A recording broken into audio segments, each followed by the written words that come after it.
Hi friends, welcome to our YouTube channel. This video sponsored by Buy Mode e-shopping app. நம்ம வீட்டுக்கு தேவையான அனைத்து grocery பொருட்களும் இந்த ஆப்பில் இருக்குது. நீங்கள் போய் செக் பண்ணி பாருங்கள். விலை ரொம்ப கம்மியாக தான் இருக்கும். ஆனால் பொருட்கள் எல்லாம் ரொம்ப குவாலிட்டியாகவும் இருக்கும். நீங்கள் போய் பாருங்கள். உங்களுக்கு பிடிச்சிருந்தா நீங்கள் பை பண்ணிக்கோங்க. நாம் இப்போ காலிஃப்ளவரில் ஒரு டிஷ் பார்க்கலாம். காலிஃப்ளவரில் கிரேவி அண்ட் பொரியல் பண்ணுவாங்க. நாம் இப்போது காலிஃப்ளவர் வச்சு காலிஃப்ளவர் பக்கோடா எப்படி செய்யலாம் அப்படின்றத பார்க்கலாம் வாங்க.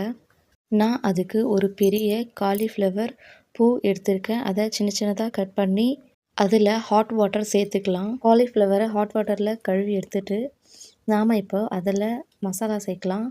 2 டீஸ்பூன் கடல மாவு சேர்த்துக்கலாம்.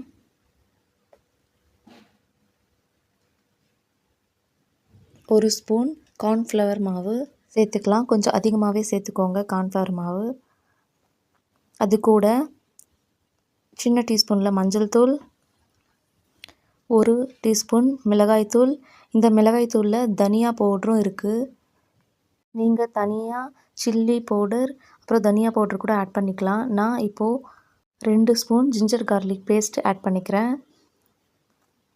நான் கொஞ்சமாக கலர் வரதுக்காக கொஞ்சமாக கலர் பவுடர் சேர்த்துருக்கேன், ஃபுட் கலர். இப்போ சால்ட் ஆட் பண்ணிக்கலாம். நல்லா இதை மிக்ஸ் பண்ணிக்கோங்க. நல்லா மிக்ஸ் பண்ணால் இந்த மாதிரி இருக்கும். இப்போ நம்ம ஒரு பேனில் ஆயில் போட்டுக்கலாம். நீங்கள் இப்போது அதை மிக்ஸ் பண்ணி வச்சுருக்கிற காலிஃப்ளவரை தனித்தனியாக செப்பரேட்டாக போடுங்க. தனித்தனியாக போடுங்க. அப்போ தான் அது 2 இது ஒட்டாமல் தனியாக இருக்கும். அது நல்லா கொஞ்ச நேரம் கழித்து திருப்பி விடுங்க. வேகணும். பார்க்கவே நல்லா கலர்ஃபுல்லாக இருக்குது. கொஞ்ச நேரம் வேகணும். மீடியம் ஃப்ளேமில் வச்சு வறுத்து எடுத்துக்கோங்க. இப்போ பாருங்கள், காலிஃப்ளவர் பக்கோடா ரெடி ஆயிடுச்சு. This video sponsored by Buy Mode e-shopping app. நம்ம வீட்டுக்கு தேவையான அனைத்து கிராசரி பொருட்களும் இந்த ஆப்பில் இருக்குது. நீங்கள் போய் செக் பண்ணி பாருங்கள். விலை ரொம்ப கம்மியாக தான் இருக்கும். ஆனால் பொருட்கள் எல்லாம் ரொம்ப குவாலிட்டியாகவும் இருக்கும்.